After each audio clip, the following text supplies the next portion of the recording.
सो dear students, data compression के MCQ कुछ कोशिश करते हैं डिस्कस करने की। कुछ क्वेश्चंस हैं, देखिए, होपफुली ये हेल्पफुल हो सकते हैं आप लोगों के लिए। What does lossy compression to do to files. Lossy compression के बारे में पूछा जा रहा है, तो लॉजी कंप्रेशन एग्जैक्टली क्या करते हैं। तो देखो, ऑप्शन देखते ही आप समझ जाओगे। देखो, अगर आपको कंसेप्ट पता है तो इजीली आप क्वेश्चन को लगा लोगे। लॉसलेस कंप्रेशन जो है ऐसी जगह अप्लाई होता है जहां पर डेटा लॉस नहीं होता। मींस अगर कोई डेटा आपके पास मिला है ए, उसको कंप्रेस करना है, आपने बी बना लिया, सो बी से वापस अगर ए मिल जाता है एग्जैक्टली तो उसको लॉसलेस बोलते हैं। अगर कुछ डेटा लॉस हो जाता है, हम उसको बियर कर सकते हैं, तो वहां पर हम लॉसी कंप्रेशन लगाते हैं। जैसे ऑडियो टाइप का डेटा होता है, वीडियो टाइप का डेटा होता है, ठीक है, तो इमेजेस वगैरह होती हैं, तो यहाँ पर जो है हम बियर कर लेते हैं किस चीज़ को, लॉस ऑफ डेटा को। लेकिन जैसे टेक्स्ट टाइप के डेटा होते हैं वहां पर लॉस बियर नहीं किया जा सकता है। जो लेटर्स हैं वो जैसे एनकोड हुए हैं तो वैसे ही वो डिकोड भी होने चाहिए। तो देखो, लॉजी कंप्रेशन के बारे में पूछा जा रहा है, तो देखो हम ऑप्शंस अगर पढ़ेंगे ना तो हम इजीली क्वेश्चन को लगा लेंगे। देखो, इसमें ऑप्शन पढ़ते हैं, इंक्रीज द फाइल साइज। देखो, इंक्रीज तो करेगा नहीं, जो लॉजी कंप्रेशन है तो ऑब्वियसली वो डिक्रीज ही करेगा साइज को। Eliminate no information at all, किसी भी इन्फॉर्मेशन को एलिमिनेट नहीं करता, ऐसा भी नहीं होता है। थर्ड ऑप्शन है decrease the file size and keeps the same quality, quality को सेम रखता है। डिक्रीज द फाइल साइज, देखो डिक्रीज तो करता है, साइज के को तो डिक्रीज करता है, बट ये क्वालिटी इसमें जो है डिग्रेड हो जाती है। तो देखो, फोर्थ ऑप्शन देखते हैं, eliminates unnecessary information in a file to reduce the size. तो ये जो फोर्थ ऑप्शन है ना, इसका यही करेक्ट हो रहा है। ओके, तो सारे ऑप्शन देखो ठीक है, कहीं ना कहीं पार्ट्सली वो ठीक थे, लेकिन पूरी तरह से हम स्टेटमेंट को पढ़ रहे हैं तो वो हमें ठीक नहीं लग रहे थे। ठीक है, तो आगे बढ़ते हैं। देखो नेक्स्ट क्वेश्चन क्या है, तो क्वेश्चन नंबर फर्स्ट का आंसर हो गया बच्चों, eliminates in unnecessary information in a file to reduce file size. File size को कम करेगा, जो अननेसेसरी इंफॉर्मेशन होती है ना उनको आइडेंटिफाई करके उनको एलिमिनेट कर देता है। इसी को लॉजी कंप्रेशन का ही कंसेप्ट होता है। नॉर्मली इसको इमेजेस वगैरह में, ऑडियो में, वीडियो में, इसमें इसका यूज किया जाता है, क्योंकि जैसे इमेजेस में मान लीजिए पिक्सल्स होते हैं ना बहुत सारे, तो पिक्सल्स का कलेक्शन होता है। अगर कुछ पिक्सल्स अगर लॉस भी हो जाते हैं, उनके कलर्स अगर एग्जैक्टली नहीं मिल पाते हैं जब डिकोड करते हैं, तो ज़्यादा फर्क नहीं पड़ता, क्योंकि पिक्सल का साइज बहुत छोटा होता है, एग्जैक्टली हमें दिखाई भी नहीं देता है वो प्रॉपर तरीके से एक पिक्सल। सो पिक्चर में अगर बहुत सारे पिक्सल्स हैं, कुछ पिक्सल्स को हम ना भी डिस्प्ले करें तो इमेज की क्वालिटी पर ज़्यादा फर्क नहीं पड़ता है। तो लॉजी कंप्रेशन इस तरह ऐसी जगह पर यूज किया जाता है। ठीक है, चलो आगे बढ़ते हैं। नेक्स्ट क्वेश्चन देखते हैं क्या है, what is a lossless compression. अब देखो, लॉसलेस कंप्रेशन की बात आ गई, तो इजीली आप ऐसे क्वेश्चन को लगा लोगे। जैसे no information is lost but the file size is increased. File size बढ़ेगा नहीं, बढ़ेगा नहीं, जब कंप्रेशन करने जा रहे हैं तो फाइल साइज थोड़ी बढ़ेगा, वो घटेगा। ठीक है, सेकंड ऑप्शन देखते हैं, there is no loss in information at all after compression. Yes, ये ऑप्शन देखो थोड़ा ठीक सा लग रहा है। ठीक है, कौन सा, सेकंड वाला ऑप्शन ठीक लग रहा है। थर्ड भी देख लेते हैं, files which have the exact same data after compression. Files की बात नहीं कर रहे, डेटा की बात कर रहे हैं, इंफॉर्मेशन की बात कर रहे हैं, फाइल से मतलब नहीं है। ओके, फोर्थ ऑप्शन है compression that involves an algorithm. हाँ, एल्गोरिथम तो लगेगा ही लगेगा, ये बात भी ठीक लग रहा है, लेकिन जो परफेक्ट ऑप्शन जो लग रहा है वो क्या है, वो सेकंड वाला ऑप्शन लग रहा है। तो देखो, जो परफेक्ट ऑप्शन है, देखो कई ऑप्शन ठीक हो सकते हैं, लेकिन सबसे ज्यादा अच्छा ऑप्शन कौन सा है उसको हमें चूज करना होता है। तो लॉसलेस कंप्रेशन की बात कर रहे हैं हम, तो सेकंड ऑप्शन इसमें ठीक हो जाएगा। There is no loss in information at all after compression. Compression के बाद कोई भी डेटा लॉस, कोई भी इंफॉर्मेशन लॉस नहीं होगा। ठीक है, तो इस तरह से वो क्वेश्चन आपको कंसेप्ट समझ के लगाने हैं, तो आई होप कि आपको आपके आंसर जो ठीक हो जाएंगे। क्वेश्चन नंबर थर्ड देखते हैं। थर्ड में क्या कह रहा है, digitising the image intensity amplitude is called. देखो, कोई इमेज है, इमेज की इंटेंसिटी है, उसको हम जो है डिजिटाइज करना चाहते हैं, तो इस प्रोसेस को क्या बोलते हैं। तो देखो, इसमें कंफ्यूजन हो सकता है, तो आपको मैं बताऊं। देखो, सैम्पलिंग क्या होता है, फ्रेमिंग क्या होता है, क्वांटाइजेशन क्या होता है। तो देखो, इसका ऑप्शन हो जाएगा, इसका आंसर हो जाएगा, वो है क्वांटाइजेशन। क्वांटाइजेशन, देखो अगर आपने क्वांटाइजेशन कंसेप्ट अगर आपने पढ़ा होगा तो इसको आप, इस आंसर को आप इजीली लगा लोगे। तो क्वांटाइजेशन जो प्रोसेस जो कंसेप्ट है, ये आता है यूनिट नंबर 4th और 5th में। दो तरह के क्वांटाइजेशन होते हैं, एक स्केलर क्वांटाइजेशन होता है और एक वेक्टर क्वांटाइजेशन होता है। क्वांटाइजेशन एक ऐसी टेक्निक होती है जो कहां पर यूज होती है, जो लॉजी कंप्रेशन में यूज होती है। क्वांटाइजेशन का मतलब ही होता है लॉसी कंप्रेशन। सो लॉसी कंप्रेशन में ही इस कंसेप्ट का यूज किया जाता है। ठीक है, इसमें होता क्या है कि जैसे मान लीजिए आपको कुछ डेटा है, कुछ डेटा आपको एनकोड करना है, जैसे तो इसमें रेंज दे दी जाती है। जैसे मान लो अगर हम लॉसलेस की बात कर रहे हैं तो 2, अगर हमने 2 को एनकोड किया तो 2 ही हमें मिलना चाहिए वापस। ऐसे ही मान लो अगर 2.4 को एनकोड किया तो 2.4 ही हमें वापस मिलना चाहिए। लेकिन जो ये कंसेप्ट होता है क्वांटाइजेशन का, क्वांटाइजेशन क्या कहता है? क्वांटाइजेशन एग्जैक्ट जब हम एनकोड करते हैं, ठीक है, तो हम एक रेंज के हिसाब से एनकोड कर देते हैं। जैसे मान लीजिए 2.1 है, 2.1 को भी एनकोड एक ही से कर दिया, 2.4 को, 2.5 को, मतलब कि जितने भी नंबर्स 2 और 1 के बीच में आ रहे हैं, जैसे 1.1, 1.2, 1.3, ऐसे करके बहुत सारे नंबर्स आ रहे होंगे, तो उनको हम एक ही कोड दे देंगे। अगर आपने देखो क्वांटाइजेशन वाला यूनिट अगर पढ़ा होगा ना, तो आप इसको इजीली समझ जाओगे। तो जब इसको डिकोड करते हैं ना, तो डिकोड करते हुए एक्जैक्टली हमें 1.1, 1.2, 1.3 वैल्यूज नहीं मिलती हैं, क्योंकि हम जो वो वैल्यू भेजते ही नहीं है, हम तो एक मिडिल वाली वैल्यू भेजते हैं। तो एक्जैक्टली वो डिकोड कैसे होता है? 1.5 से हो जाता है, ठीक है ना। तो इसमें जो डेटा बहुत लॉस हो जाता है। तो क्वांटाइजेशन जो प्रोसेस होता है, ये प्रोसेस जो है किसमें यूज होता है? ये प्रोसेस यूज होता है किसमें? लॉसलेस कंप्रेशन में। देखो इमेज की बात आ रही है ना यहाँ पर, तो जब डिजिटाइजिंग इमेज इंटेंसिटी एम्पलीट्यूड की अगर ऐसे इस तरह का कंसेप्ट आपको मिलता है, तो इसमें क्वांटाइजेशन प्रोसेस यूज होता है। कंफ्यूजन हो सकता है कि सैम्पलिंग बोले कि फ्रेमिंग बोले, लेकिन यहाँ पर ये काम चलेगा किसका? क्वांटाइजेशन का काम चलेगा। ओके, नेक्स्ट क्वेश्चन देखते हैं। क्वेश्चन नंबर 4 क्या कहता है? क्वेश्चन नंबर 4 में digital video is a sequence of. तो डिजिटल वीडियो जो होता है वो किसका सीक्वेंस होता है?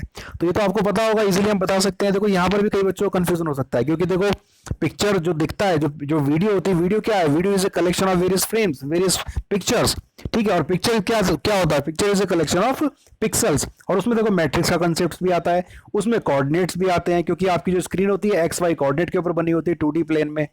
तो सारी चीजें मिलते जुलते से लगते हैं, लेकिन इसका जो सही आंसर हो जाएगा वो है फ्रेम्स, ठीक है। तो जो डिजिटल वीडियो जो होता है वो क्या होता है? ये फ्रेम्स का सीक्वेंस होता है। जो एक स्क्रीन होती है ना बच्चों, उस एक स्क्रीन को एक फ्रेम बोलते हैं। तो जैसे मान लो जो वीडियो होती है ना, वो फ्रेम्स का कलेक्शन होता है, कि अभी एट प्रेजेंट आपके स्क्रीन पर कौन सा चीज दिख रहा है, उसके नेक्स्ट लेवल पर क्या दिखेगा, नेक्स्ट लेवल पर क्या दिखेगा, ऐसे करके बहुत सारे पिक्चर्स बने होंगे, उनको हम फ्रेम्स बोलते हैं। और इन फ्रेम से मिलकर ही आपकी वीडियो बनती है, ठीक है। तो ये देखो छोटे छोटे कंसेप्ट हैं, आपने पहले ही पढ़े होंगे, तो वही आप यहाँ पर काम आएंगे, ठीक है, आपकी हेल्प करेंगे जनरल कंसेप्ट्स। क्वेश्चन नंबर 5 देखो क्या कह रहा है? Image compression comprised of. तो देखो इमेज कंप्रेशन में क्या क्या चीजें होती हैं? देखो एनकोडर होता है, डिकोडर होता है, फ्रेम्स होते हैं, ठीक है, बोथ ए और बी होता है। तो देखो फ्रेम्स तो अभी हमने पढ़ा था, वीडियो की बात हम कर रहे हैं यहाँ पर, लेकिन क्या चल रहा है? इमेज कंप्रेशन की बात चल रही है। तो देखो इमेज कोई भी किसी भी टाइप का कंप्रेशन हो, चाहे इमेज कंप्रेशन हो, चाहे वीडियो कंप्रेशन हो, चाहे टेक्स्ट कंप्रेशन हो, तो वहां पर दोनों चीजें होंगी, ठीक है। क्या क्या? एनकोडर भी वहां पर होता है और डिकोडर भी होता है। भाई एनकोड करेंगे तो उसको डिकोड भी तो करना है, तो यहाँ पर दोनों ऑप्शन ठीक हो जाएंगे बच्चों, ठीक है ना। इसका ऑप्शन क्या हो जाएगा? Both A and B. तो क्वेश्चन नंबर 5 का आंसर हो जाएगा बोथ ए एंड बी, मतलब एनकोडर भी होता है यहाँ पर और डिकोडर भी होगा। क्वेश्चन नंबर 6 देखते हैं। 6 क्या कह रहा है? कि जो sequence of code assigned is called. ये कहते तो आसान क्वेश्चन है, इसको तो आप लगा लोगे। ये क्या है? कोड वर्ड बोलते हैं इसको, ठीक है। जो हमारे लेटर होता है, जैसे मान लो आपको एक अल्फाबेट दी गई, उसके अंदर 5 लेटर्स हैं, तो जो 5 लेटर्स को जो हम बाइनरी डिजिट्स असाइन करते हैं ना, उनको कोड वर्ड्स बोलते हैं। और उन कोड वर्ड से मिलके क्या बनता है? कोड बन जाता है, ठीक है। तो code is what? Is a collection of code words. तो एक लेटर के लिए जो कोड बाइनरी डिजिट्स होती हैं, उनको कोड वर्ड बोलते हैं। और जो एक मैसेज आपको दिया जाता है, उस मैसेज में हम कोड वर्ड्स को जब यूज करके उसको डिकोड कर देते, एनकोड कर देते हैं, तो उसको हम क्या बोलते हैं? उसको हम बोलते हैं कोड। तो code is a collection of various code words. तो इसको आप इजिली आप याद रख सकते हो, कोड वर्ड। नेक्स्ट क्वेश्चन देखते हैं। क्वेश्चन नंबर 7 क्या कह रहा है? इंफॉर्मेशन पर सोर्स इज कॉल्ड। इंफॉर्मेशन पर सोर्स इज कॉल्ड। तो ये क्वेश्चन तो आपने लगा लिया होगा। देखो सैम्पलिंग, क्वांटाइजेशन, नॉर्मलाइजेशन, एंट्रोपी। तो देखो इसका आंसर एंट्रोपी हो जाएगा। आपने पढ़ा होगा, देखो यूनिट 1 का ही टॉपिक है। तो एंट्रोपी क्या होता है? एंट्रोपी जो होता है ना, ये एवरेज इंफॉर्मेशन देता है। ये मतलब ये एक लमसम या गैस वैल्यू देता है कि कोई मैसेज जो है, जब हम उसको एनकोड कर देंगे या उसको जब हम कंप्रेस करेंगे, तो वो कितना डेटा या कितनी बिट्स पर मैसेज वो या पर सिंबल जो है वो यूज कर सकता है। तो ये एक लमसम वैल्यू दिया थी, इसको एंट्रोपी बोलते हैं।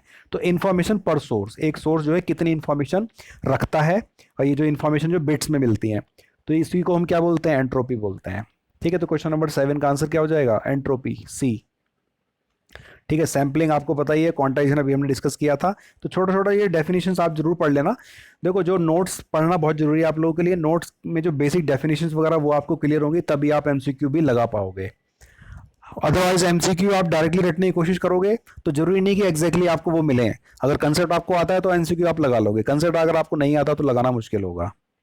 तो क्वेश्चन नंबर 8 क्या है देखते हैं। Digitising the coordinates of the image is called. ठीक है, क्वेश्चन नंबर 8 क्या कह रहा है कि जो एक इमेज है उसके कोऑर्डिनेट्स को डिजिटाइज करना है।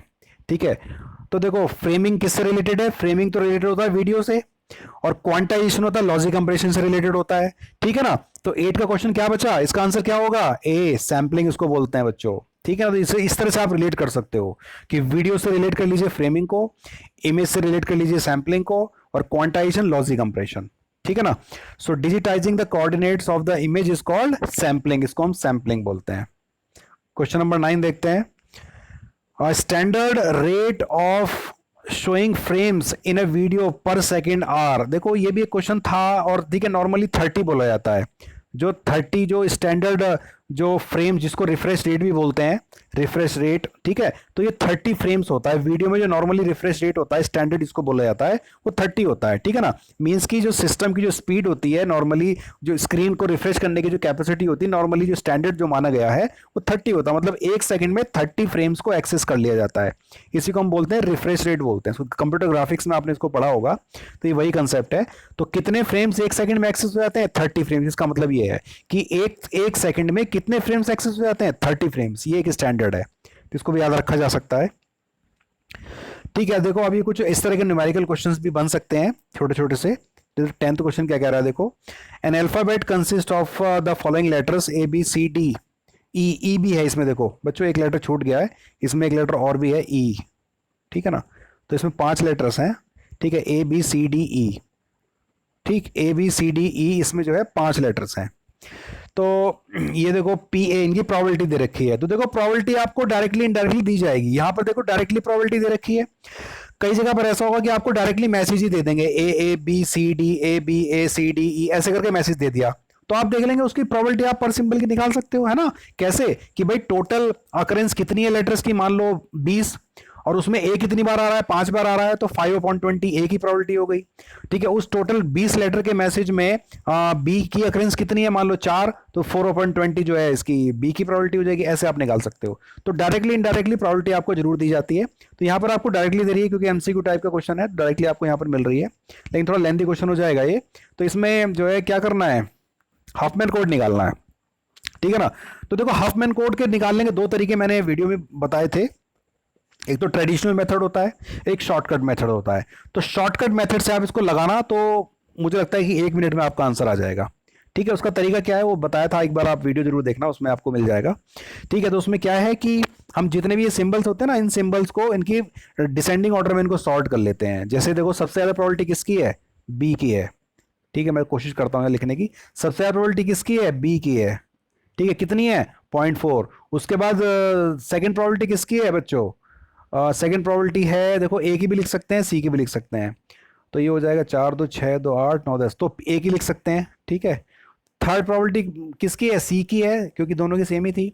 फोर्थ प्रोबेबिलिटी पे कौन है, डी है, और फिफ्थ पे कौन है, ई है। ऐसे करके हम इनको लिख लेते हैं, और फिर हम क्या करते हैं बच्चों, जो लास्ट के जो 2 लीस्ट प्रोबेबल सिंबल होते हैं इन दोनों को कंबाइन कर देते हैं। तो हम क्या करते हैं, डी और ई को कंबाइन कर देंगे, कंबाइन करने के बाद एक नया सिंबल बना लेंगे, उसका नाम कुछ भी रख देंगे, जैसे मैंने रख दिया डी डैश, इसका नाम रख दिया मैंने डी डैश।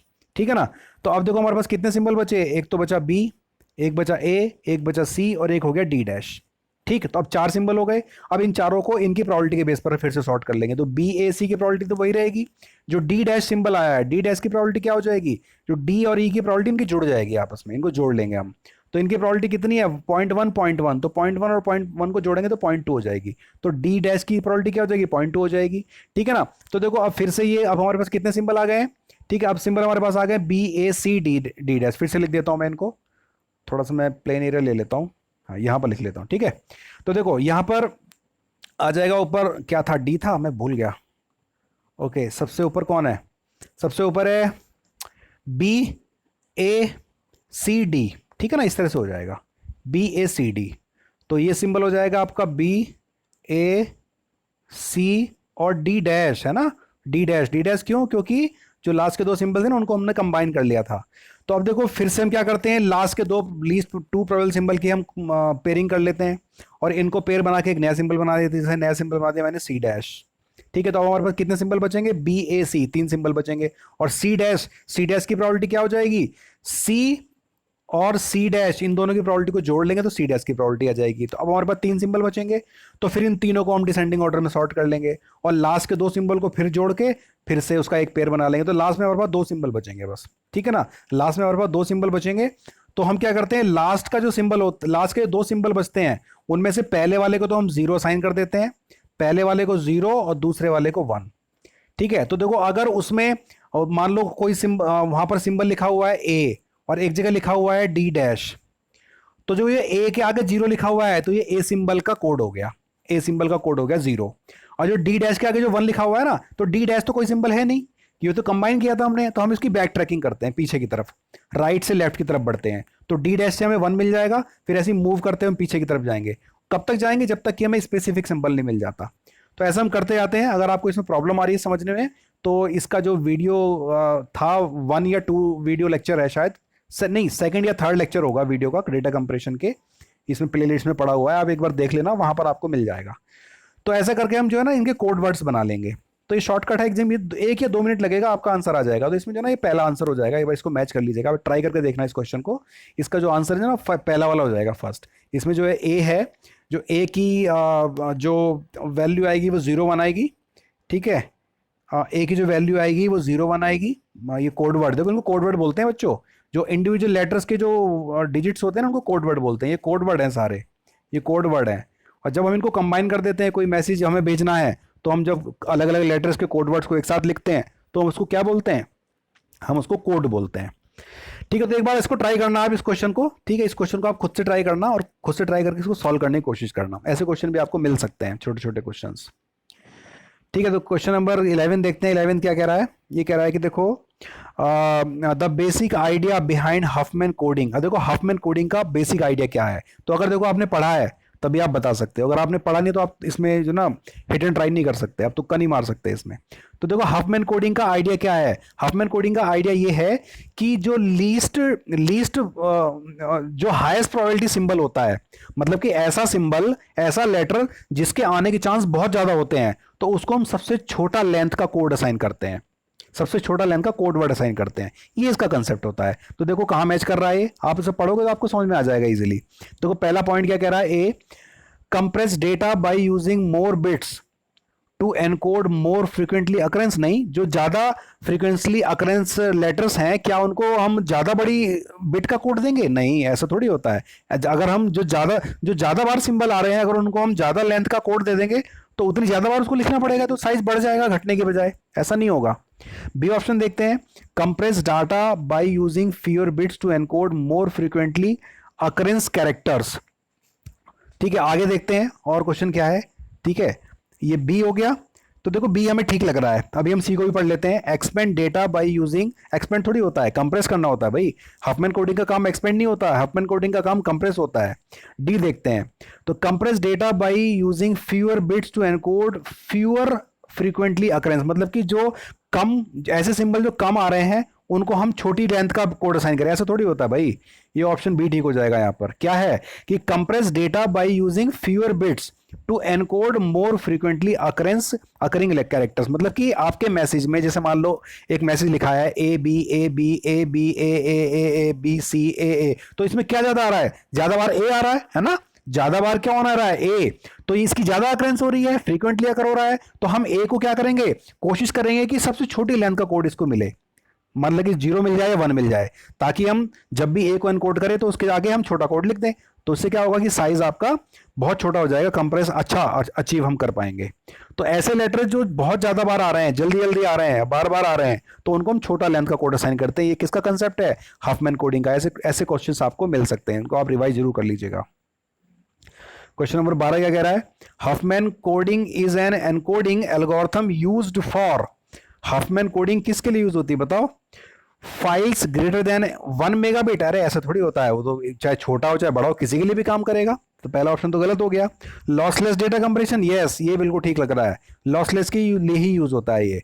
ब्रॉडबैंड सिस्टम, ठीक है, ब्रॉडबैंड वगैरह की हम बात नहीं करते। देखो ब्रॉडबैंड में डेटा किसी भी तरह का ट्रांसफर हो सकता है, उसमें डेटा भी जाए, उसमें ऑडियो भी जाता है, वीडियो भी जाता है, सब जाता है। लॉजिक डेटा कंप्रेशन लॉजिक के लिए यूज नहीं होता है। देखो हफमैन कोडिंग जो है नॉर्मली लेटर्स को एनकोड करने के लिए यूज होता है, और लेटर्स में मैंने बताया था लेटर्स में कौन सी एनकोडिंग यूज होती है, लॉसलेस एनकोडिंग, लॉसलेस कंप्रेशन। तो हफमैन कोडिंग नॉर्मली किसके लिए सुटेबल मानी जाती है, लॉसलेस डेटा कंप्रेशन के लिए, जहां पर डेटा लॉस ना हो। ठीक है, आगे देखते हैं अगला क्वेश्चन क्या कह रहा है। क्वेश्चन नंबर 13 देखते हैं। ए Huffman encoder takes a set of characters with fixed length and produces a set of characters of, ठीक है, तो देखो किसी की भी कर सकते हैं, जरूरी नहीं कि कांस्टेंट ही करे, ठीक है, जरूरी नहीं कि वो फिक्स्ड ही करे, तो इसमें वेरिएबल लेंथ बोल सकते हैं। आपने भी देखा होगा अभी जो अभी देखो हमारे हफमैन एनकोडर था, देखो आपने देखा होगा उसमें एग्जांपल भी आया था।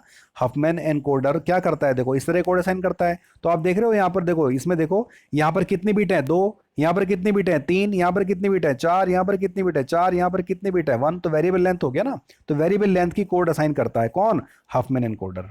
तो हफमैन एनकोडर किस तरह का काम करता है, वेरिएबल लेंथ का काम करता है, तो आप इसे वेरिएबल बोल सकते हो। ठीक है, तो क्वेश्चन नंबर जो आपका 13 है कि हफमैन एनकोडर जो है ये किस तरह के कैरेक्टर्स इनके प्रोड्यूस करता है, तो वेरिएबल लेंथ के प्रोड्यूस करता है। ठीक है, 13 हो गया। 14 देखते हैं।